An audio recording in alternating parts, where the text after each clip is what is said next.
लगता है कि भोग तो चाहिए जीने के लिए, संत भी जीता है और आप भी जीते हो। संत साधना का लक्ष्य रखता है तो तुम्हें 2 रोटी के बाद पत्नी भी पूछती और लोगे क्या, समझ गए। और एक आज ज़्यादा खा लो तो कहने लगे रोज तो ज़्यादा मत खाओ, इतना ही ले लो बस, ज़्यादा मत लो। उसका उद्देश्य अच्छा होता है, ऐसी बात नहीं। लेकिन सोचना तुम्हें मांग मांग के मिलता है। यदि आप एक दिन कहो तुमने नमक नहीं रखा तो कहने मांग लेते, मांग नहीं सकते थे।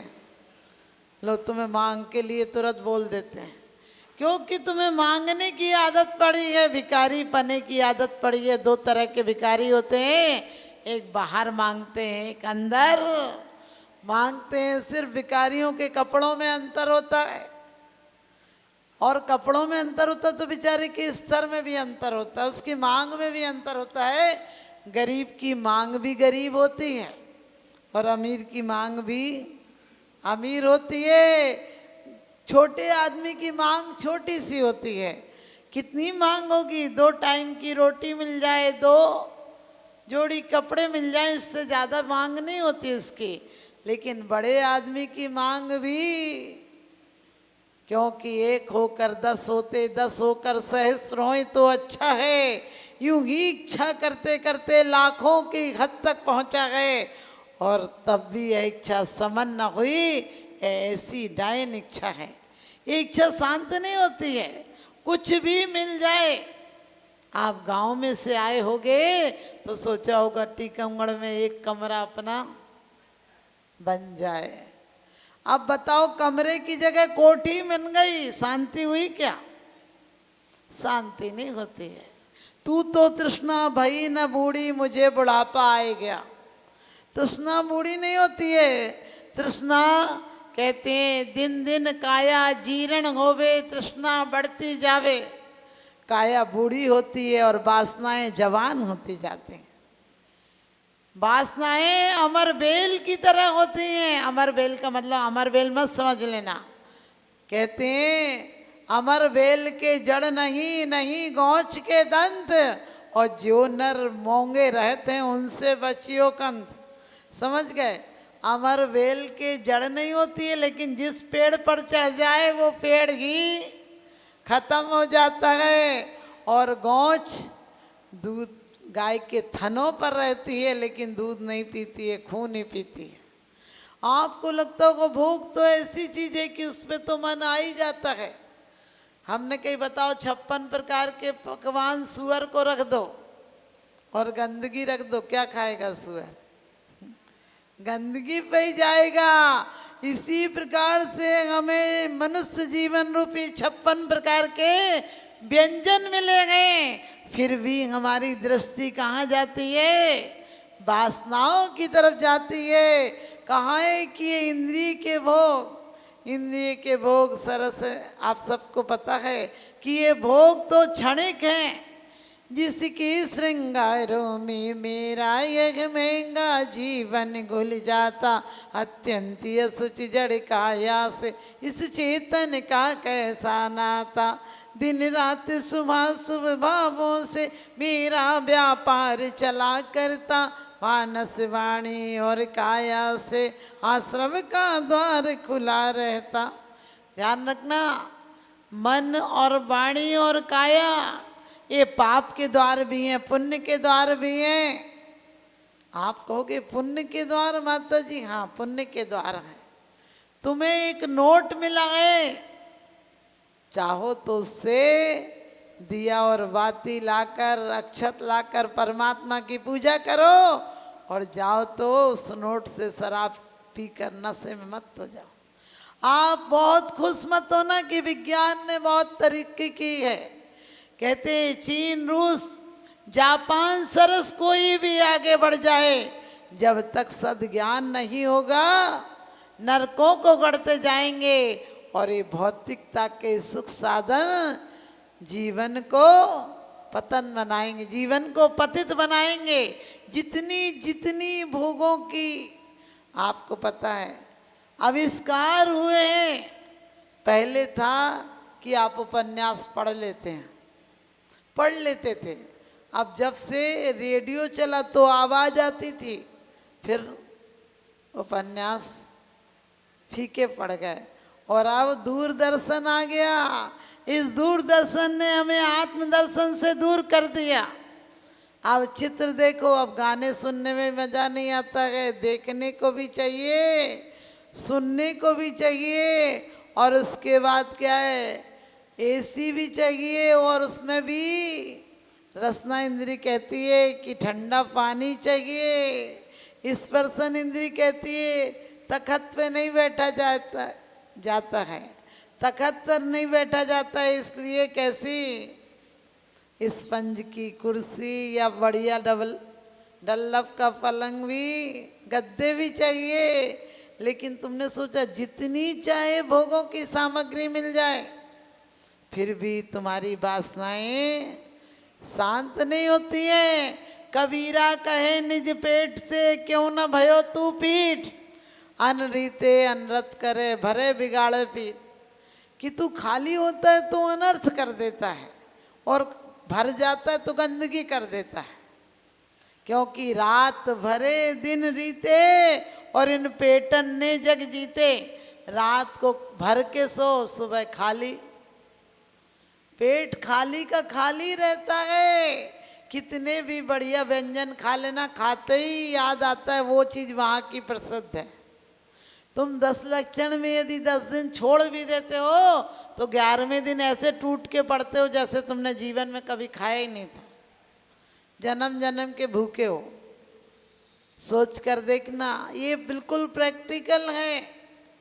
एक व्यक्ति डॉक्टर के पास गया और डॉक्टर ने कहने लगा मेरे को बहुत अजीर्ण सा लग रहा है। डॉक्टर ने कहा कि 2 गोली खा लेना।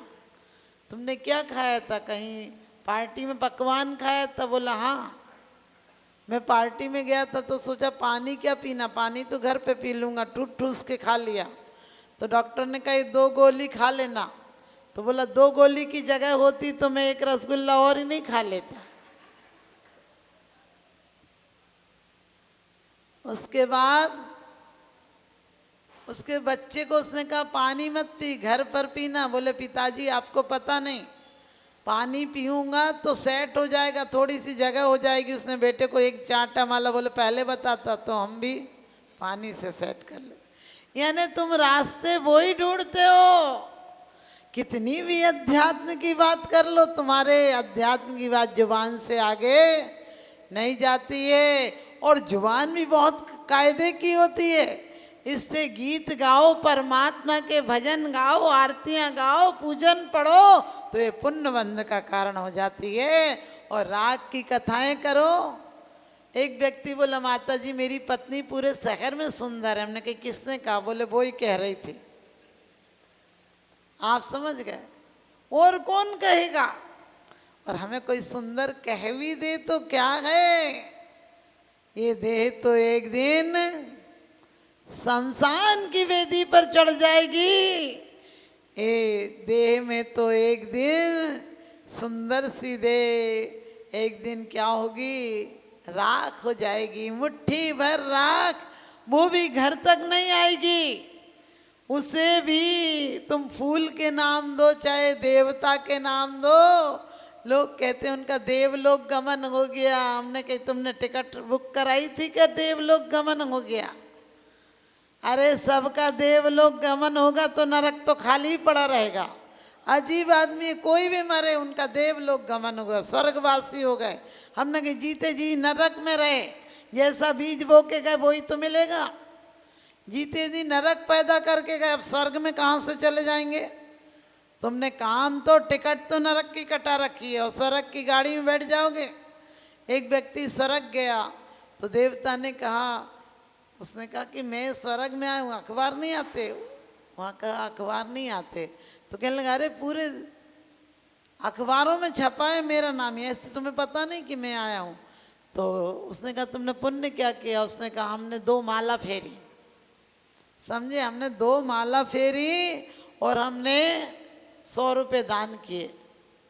और तुम्हें पता नहीं हमने 100 रुपये दान किए, इसने 5 रुपये भी दान नहीं किए। पड़ोसी का आदमी है, बिल्कुल भिकमंगा, ये आ गया यहाँ उनने कहा ये भिकमंगे तो हमेशा आते, तुम जैसा तो आ जाए, लो 125 रुपये पकड़ो, नरक में चले जाओ। समझ गए? अपन सोचते हैं हमारी झूठी प्रार्थनाएं कहाँ ले जाएंगे हमें, हमारी भोग की आकांक्षाएं, अंधी आकांक्षाएं। क्योंकि बचपन में सोचा था जवानी आ जाएगी तो हम बलबूते पे खड़े हो जाएंगे। अरे माँ थी कि खाना भी लोरियां गा गा कर सुनाती थी, पत्नी है कि खाने भी ताने मार मार के देती। क्या तालियों? नहीं नहीं, ऐसी बात नहीं है, इसमें ये लोग तालियां बजा रहे, ध्यान रखना। अब और आगे की बात सुनो शांति से। सुनो सुनो, अभी हम दोनों की बात करेंगे। खाना भी ताने मार मार कर देती है, लेकिन अपने आईने में भी झांक कर देखो, पड़ोसी की पत्नी एक दिन चाय बना दे तो तुम 4 बार तारीफ करते हो। ये रोज बेचारी चाय बना कर देती है, एक बार इसकी भी तारीफ किया करो। देखो तुम्हारी तालियों से ज्यादा इनकी। मैं हमेशा सोचती हूँ कि पत्नियां बेचारा कितना काम करती हैं, कपड़े धोती हैं, बर्तन मांजती हैं, खाना बनाती हैं, सफाई करती हैं, तुम्हें हाथों में सामान पकड़ाती हैं। उसके बाद भी पति कहता तुम हमारे लिए करती क्या हो? मैंने कही 2 दिन मायके भेज दो, तुम्हारे चांद तारे जमीन में नजर आ जाएंगे, घर भूतों का डेरा नजर आ जाएगा। क्योंकि ग्रस्त जब बनता है, बिना पत्नी के मकान बना सकते हो, ऑफिस बना सकते हो, फैक्ट्रियां बना सकते हो, कारखाने खोल सकते हो, लेकिन बिना पत्नी के घर नहीं हो सकता। क्योंकि वो गृहिणी है, वो कन्या रत्न है, वो धर्म पत्नी है। आपने किसी जगह नहीं सुना होगा, पूरी जगह देख लेना, कहीं नहीं लिखा होगा धर्म पत्ता, लेकिन पत्नी के साथ धर्म पत्नी लिखा होता है। धर्म है उसके साथ, लेकिन धर्म नहीं है तो फिर कटी पतंग की तरह तुम्हें भी डुबाएगी, खुद भी डूबेगी। ध्यान रखना। इसलिए कभी भी अपने बच्चों को अपन क्या कहते हैं, कहीं घूमने का प्लान बना लेना। अरे घूमना आम के आम गुठली के दाम। सागार धर्मामृत में आशाधर जी कहते हैं कि बारात में लोग कहते हैं अकड़ जा अकड़ जा। हमने कही अकड़ नहीं जा, ससुर के पैरों में पड़ जा। कि मुझसे अकेले तो जिंदगी नहीं चल रही थी, आपने अपनी कन्या रत्न देकर मेरे ग्रस्त जीवन को सुशोभित किया। ध्यान रखना, ग्रस्त जीवन को सुशोभित किया है, इसमें उद्देश्य ध्यान रखना। 4 दान होंगे और 4 प्रकार की हिंसा से तुम बच जाओगे। तुम्हारे धर्म, अर्थ और काम यदि ठीक रूप में चल गए तो तुम्हारा मोक्ष मार्ग प्रशस्त हो जाएगा। धर्म करत संसार सुख, धर्म करत निर्वाण, और धर्म पंथ साधे बिना नर त्रियंच समान। क्या है जिंदगी में? लोग कहते हैं धर्म बुढ़ापे में कर लेंगे। हमने कि धर्म क्या इतनी फोकट की चीज़ है कि बुढ़ापे में कर लोगे? अरे शादी की, रुपये कमाने की सबकी उम्र होती है, और धर्म बुढ़ापे में कर लोगे? ये भी कोई बात? तो इससे बड़ा धर्म का अपमान हो सकता है क्या? किसी से भी नए कहो, नए लोगों से कहो मंदिर आए कर, बोले खेलने खाने के दिन हैं। हमने कि खेलने खाने, जब धक्के खा खा के गिरने के समय होंगे तब क्या मंदिर आओगे? ध्यान रखना, कभी ना। क्योंकि 6 डाला में क्या है, जब लो न रोगी जरा गए तब लो झटत निजी हित करो। क्योंकि जब लो न रोग जरा गए, कितनी भी दवाइयाँ खाना, कहीं ना कहीं से कोई ना कोई रोग दर्शन दे ही जाता है। जितने चाहे ब्यूटी पार्लर पर जाना, कहीं ना कहीं किसी न किसी खिड़की से बुढ़ापा आ ही जाएगा। वो झलक मार नहीं लगेगा। बाल काले कर लोगे तो क्या होगा, अंदर तो वो सफ़ेद ही हैं। वो कह रहे हैं कि तुम अपने परिणामों में शुक्ल लेस्य लाओ, क्या कृष्णनील कापोत में जीते रहोगे? अपने परिणामों को शुक्ल करने की कोशिश करो। इसलिए कहते हैं भोग जब भी अच्छे लगते हैं, जब आते हैं, जब शादी होती है तो कमरों में परफ्यूम और क्रीम की खुशबू आती है। 40 के बाद वही विक्स और बाम और समझ गए मूव की खुशबू आने लगती, बदबू आने लगती है। और 70 के बाद तो मत पूछो कि कैसी बदबू आने लगती है, क्योंकि कितने भी आप बढ़िया से बढ़िया पेस्ट करना, एक दिन इंडिया गेट हो जाएगा, एक दिन इंडिया गेट की तरह खाली हो जाएगा। और कितने भी हाथ पैर में मसाज करना, एक ना एक दिन वो जवाब देने लायक हो जाएंगे। इसलिए कहती हूँ पांचों इंद्रियां काम और भोग में भी साधन है, और पांचों इंद्रियां किसमें साधन है? योग में भी साधन है। परमात्मा के दर्शन करो तो पुण्यात्मा, और किसी को घूर घूर के देखो तो लुच्चा। किस क्यों कहते हैं? लोचन से घूर घूर के देखे तो क्या लुच्चा है ना, लफंगा, बदमाश। और अपने बच्चे को तुम घूर घूर के देखो तो भी क्या होता है? अपनी दुआओं से उसकी बीमारियां दूर हो जाती हैं। कभी कभी कोई कहता है तुम ऐसे मत बोलो, बच्चे को नज़र लग जाएगी। अरे माँ की नज़र कभी बच्चे को नहीं लगती है, क्योंकि वो दुआ देती है। लोग धोखा देते हैं, वो दुआ देती। जब भी मेरी नाव सैलाब में आती है, माँ दुआ करते हुए मेरे ख्वाब में आती है। यारों को मसरत है दौलत से मेरे, लेकिन माँ सबसे कह रही थी बेटा मजे में हो। आप कहीं परदेश जाना, मित्र कहते हैं हमारे लिए कुछ गिफ्ट लाना, बच्चे कहते हैं खिलौने लाना, पत्नी कहती है साड़ी और जेवर लाना, लेकिन माँ कहती है अपना ख्याल रखना, समय पर खाना खाना और जल्दी से लौटकर आ जाना। ये माँ होती है। क्योंकि हमारे यहाँ क्यों कहा है धर्मी सो गौ बच्च प्रीत सम कर निज धर्म दिपावे। कहते हैं कैसा धर्मात्माओं से प्रेम होना चाहिए? गाय और बछड़े की तरह। आपको पता है बछड़ा भी माँ को देखते ही गुलांटे मरने लगता है, उछलने लगता है, लेकिन माँ भी यदि बच्चा दिख जाए तो उसे प्यार करती रहती है, चाटती रहती है। आज बड़ा दुर्भाग्य है हमारा कि आज ना माँ को प्यार है ना बच्चे को प्यार है, क्योंकि नौकरों की औलाद है, तुम्हारी औलादें हैं ही नहीं। नौकरानी ने, नौकरों ने कलेजे से लगाया है, वो तुम्हें नौकरों के भरोसे ही लगाएगा। आज भी जिन गरीब इलाकों में, आदिवासी इलाकों में बच्चे माँ के नज़दीक पलते हैं, आपके बच्चों से ज़्यादा खुश मिजाज बच्चे होते हैं। वो आपके बच्चों से ज़्यादा हिस्स पुस्त बच्चे होते हैं। हमारे बच्चों को तो एसी में भी लू लग जाती है, और उनके बच्चे जेठ की दोपहरी में भी उन्हें कुछ नहीं होता। कभी विचार किया? क्योंकि उन्हें माँ की वो आत्मा अनुभूति कहना चाहिए, माँ के शरीर और आत्मा का स्पर्श मिला है। दिन रात उनके नज़रों के पास रहिए। आप विचार करके देखना, नौकर और अपनी पत्नी या माँ में अंतर देखना। नौकरानी से एक रोटी ज़्यादा ले लो, वो कहती भले कि लाऊं बाबूजी एक और लाऊं क्या, लेकिन मन में सोचती रोज तो 3 ही खाता था, आज 4 कैसे खा लिए। और पत्नी से एक रोटी ज़्यादा मांग कर देखना, वो खुश हो जाएगी कि आज अच्छी सब्जी बनी है।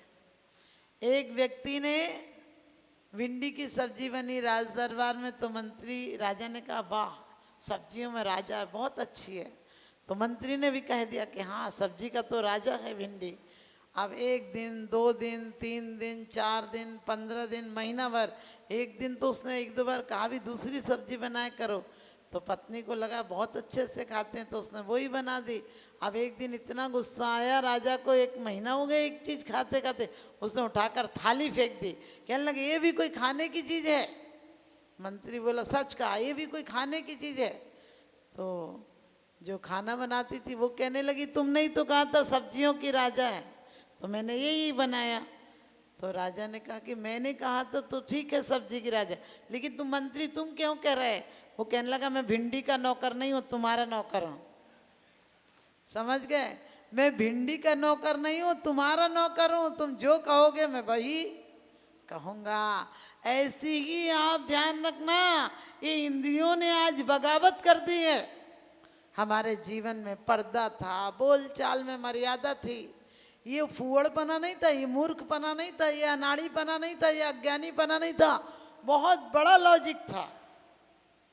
आप देखना जब घूंघट में बहू आती थी कितनी उत्सुकता होती थी, झांक झांक के देखती थी। अब क्या देखोगी, वो बंदूक लिए और ऐसी स्कूटर पे बैठ के आती है, मोटरसाइकिल बाइक पे बैठ के आती, लगता है दो चार को सूट ही कर देगी। वो काला सा तो चश्मा लगाता है कि अंधी है, पता नहीं दिखता भी है कि नहीं इसको, और बंदूक और लिए लगती है, लगता है सबको सूट ही कर देगी। सोच कर देखना, वो जो जिज्ञासाएं होती थी, उत्सुकता होती थी, आकर्षण होता था, लोग पकड़ कर लाते थे। अब वो नाचती हुई आती, पता ही नहीं चलता दुल्हने की नाचनी है। आप लोग ये मत सोचना कि मैं आपकी आज भौतिकता की बुराई कर रही हूँ, फिर भी हमारी जैन समाज में मान मर्यादाएं होना चाहिए। एक कुछ तौर तरीके, कुछ मर्यादाएं होंगी। एक एक बार मर्यादा का उल्लंघन हुआ तो आपको पता है करोड़ों लोग, हजारों लोगों की मौत हो गई। दूसरी बार मर्यादा का उल्लंघन हुआ, क्योंकि जुबान की भी मर्यादाएं होना चाहिए। रोग की जड़ खांसी और लड़ाई की जड़ हंसी। लोग कहते हैं हमने तो मजाक में कही थी। हमने कि मजाक महंगा पड़ जाता है। द्रौपदी ने मजाक में कहा था अंधों के अंधे होते हैं, कितनी महंगी पड़ गई। घर में कभी भी अपने परिवार में दूसरों की सलाह मत मांगना। मैं तो औरतों स्त्रियों से कहती हूँ कि अपने घर में जो है ऐसे ही स्वर्ग नहीं चली जाओगी। अब किसी के घर अच्छी, आपको पता है एलसीडी देखी, मेरे घर में भी लगना चाहिए। किसी के घर गाड़ी देखी, मेरे घर में भी आना चाहिए। अरे नहीं है गुंजाइश तो वो क्या बेईमानी करके लाएगा? और बेईमानी का धन तुम्हारे घर आएगा तो तुम्हें भी धन्यता नहीं दिलाएगा, तुम्हें भी सुकून नहीं दिलाएगा। इसलिए ऐसी आदत बनाओ कि नहीं, आप ईमानदारी से कमाओ, क्योंकि पुण्य की जड़ पाताल और पाप की जड़ अस्पताल। ऊपर वाला देता है तो छप्पर फाड़ कर देता है, और लेता है तो चमड़ी तक उतार लेता है। आप सब अपने जीवन में, ये नहीं किसी के यहाँ हो गया तो हमारे यहाँ भी हो, अपनी सोच को बदलिए। रंग को बदल कर तस्वीर बदल देते हैं लोग, कमान से निकला हुआ तीर बदल देते हैं लोग। आप तो अपने ख्यालात बदलो, बदलने वाले तो तदबीर से तकदीर बदल देते हैं लोग। बदलने वाले तो तदबीर से तकदीर बदल देते हैं लोग। आप ये मत सोचो कि उसके आया है, सोचो उसको तो ज़्यादा परिग्रह का बंद हो रहा है, हमारे यहाँ तो कम है तो भी ठीक है। जिन मकान बनाने में तुम जितना पैसा और जितनी ऊर्जा और जितनी मानसिक शक्ति लगा देते हो, उतनी शक्ति यदि खुद के लिए लगा दो तो तुम्हारा आत्मा का मंदिर मोक्ष मंदिर बन जाएगा। उतनी शक्ति, जितनी लगन, जैसी प्रीति घराम से और ऐसी घड़ी से होए, और चले जाओ बैकुंठ में पला न पकड़े कोई। एक व्यक्ति ने अपनी पत्नी से कहा, देख क्या लिखा है तुलसीदास जी ने, ढोर गवार शूद्र और नारी ये सब ताड़न के अधिकारी। उसने कहा 3 जगह देखो तुम्हारा नाम लिखा है, ढोर गवार और शूद्र। जो दिन भर लड़ता है, क्रोध करता है, वो छोटा आदमी है। आदमी कहता है पत्नी के लिए लगाम चाहिए। हमने कही पत्नी के लिए लगाम भी नहीं चाहिए, गुलाम भी नहीं चाहिए। पत्नी सहधर्मिणी है तुम्हारी, धर्म में साथ बनो। कभी भी ये प्रोग्राम मत बनाना, चलो आज पिक्चर देखने चलते, चलो आज घूमने चलते। कहाँ घूमोगी? 84 लाख घूमते घूमते थके नहीं हो क्या? अब आना है तो जो चार गति के चक्रों से निकल गए उनके चक्कर लगाना है। जब 7 चक्कर लगते हैं तो पति की संपत्ति पत्नी की हो जाती है। ये वकील हो तुम वकील नहीं हो जाती हो, मास्टर हो तुम मास्टर नहीं हो जाती हो, ये सेठ जी हो तुम सेठानी हो जाती हो। लेकिन परमात्मा के तो 3 चक्कर लगाओ, उसकी दौलत तुम्हारी हो जाएगी। जन्म जरा मृत्यु को नसाओ, क्योंकि एक हाथ मिलता है। आपको पता है वर वधू के गठबंधन होता है, एक हाथ मिलता है तो वो तुम्हारी हो जाती है। यहाँ दोनों हाथ दे दो, परमात्मा तुम्हारा हो जाएगा। इन्हीं शुभ भावनाओं के साथ श्रद्धा से दर्शन करने वाला मंदिर के फल को ले लेगा, वरना मंदिर में क्या है पड़ा जो मंदिर हमको दे देगा। कहते हैं समय नहीं मिलता लोगों को घर से मंदिर तक आने का, और तमन्ना रखते हैं शमशान से स्वर्ग तक जाने की।